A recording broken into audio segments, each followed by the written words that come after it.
যারা পঞ্চ মিষ্টি বানাতে গিয়ে বারবার ফেল হয়েছেন আজকের রেসিপিটা তাদের জন্য। এত সহজ করে আমি এই রেসিপিটা তৈরি করে দেখিয়েছি যে কেউ দেখলে একবারেই বানিয়ে নিতে পারবে এটা যদি একবার আপনি বানাতে শিখে যান তাহলে কিন্তু আর বাহির থেকে চড়া দামে কিনে খেতে হবে না। আর আমার এই রেসিপিটা দেখেই বুঝতে পারছেন কতটা পারফেক্ট হয়েছে মিষ্টিগুলো।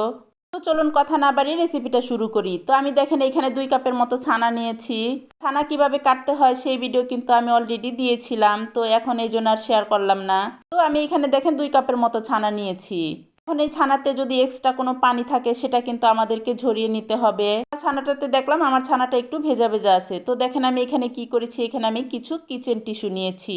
এই ছানাগুলোকে ভালোভাবে একটু ছড়িয়ে নিলাম, তারপর এই যে কিচেন টিস্যু দিয়ে একটু ছানার উপর রেখে চাপ দিলেই কিন্তু এক্সট্রা যে পানি আছে ছানার ভিতরে সেটা কিন্তু এই টিস্যুতে চলে আসবে। তো এভাবে করে কিন্তু আমি ছানার এক্সট্রা পানিটা ঝরিয়ে নিলাম। তারপরে এই তো ছানাগুলোকে এখন মথে নিতে হবে।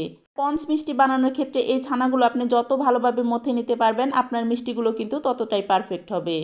তো দেখতেই পাচ্ছেন আমি ছানাটা কিভাবে মথে নিচ্ছি। এইভাবে হাতের তালু দিয়ে কিন্তু ভালোভাবে প্রেস করে করে ছানাটাকে মথে নিতে হবে যেন ছানার মধ্যে একটুও দানা দানা ভাব না থাকে।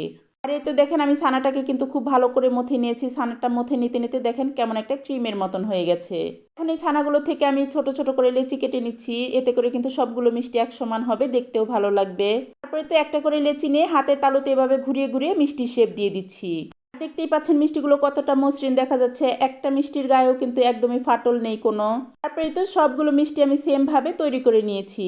এখন আমি শিরাটা তৈরি করে নিব। শিরাটা তৈরি করার জন্য আমি প্রথমে প্যানের মধ্যে 5 কাপের মতো পানি দিয়ে দিচ্ছি আর 2 কাপের মতো চিনি দিয়ে দিচ্ছি। চিনির পরিমাণটা কিন্তু আপনারা কমিয়ে বাড়িয়ে দিতে পারবেন, কারণ পঞ্চ মিষ্টির ভিতরে মিষ্টির পরিমাণটা একটু কমই থাকলে ভালো লাগে। তারপর আমি ফ্লেভারের জন্য 2টা এলাচ দিয়ে দিয়েছি এখানে। এখন এই শিরাটাতে ভালোভাবে বলক তুলে নিব। তো দেখেন শিরাটাতে কিন্তু খুব ভালোভাবে বলক চলে এসেছে। এখন আমি ওই যে বানিয়ে রাখা মিষ্টিগুলো এখানে একে একে দিয়ে দিচ্ছি। সবগুলো মিষ্টি দেওয়া হয়ে গেলে এখানে আমি চুলার আঁচটা একটু বাড়িয়ে রেখে ঢাকনা দিয়ে ঢেকে দিব। ঢাকনা দিয়ে আমি 10 মিনিটের মতো প্রথমে রান্না করে নিব এটা। 10 মিনিট পরে দেখেন মিষ্টিগুলো ফুলে কিন্তু একদম ডাবল হয়ে গেছে।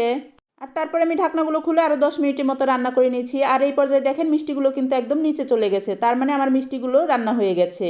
তো আমি রাতের বেলা মিষ্টিগুলো বানিয়েছি, এখন এই মিষ্টিগুলো সারা রাত্রি এভাবেই রেখে দিব। সকালবেলা দেখেন মাশাল্লাহ মিষ্টিগুলো রস খেয়ে আরও বেশি টইটুম্বুর হয়ে আছে। এখন নিজের বানানো কোনো খাবার এরকম পারফেক্ট হয় দেখেও কিন্তু মনটা অনেক শান্তি লাগে। তো এখন আমি কিছু মিষ্টি তুলে আপনাদের সামনে পরিবেশন করে দেখাচ্ছি। এটা জাস্ট অসাধারণ হয়েছে, মুখে দিলেই একদম মিলিয়ে যাচ্ছে, এত বেশি মজা হয়েছে এই মিষ্টিটা। তো আপনাদের কাছে আমার এই রেসিপিটা কেমন লাগলো কমেন্টে জানাবেন। যদি আমার ভিডিওটা ইউটিউব চ্যানেল থেকে দেখে থাকেন তাহলে একটা সাবস্ক্রাইব করে দিবেন প্লিজ। আর যদি ফেসবুক পেজ থেকে দেখেন তাহলে একটা ফলো দিয়ে দিবেন। তো সবাই ভালো থাকবেন, আল্লাহ হাফেজ।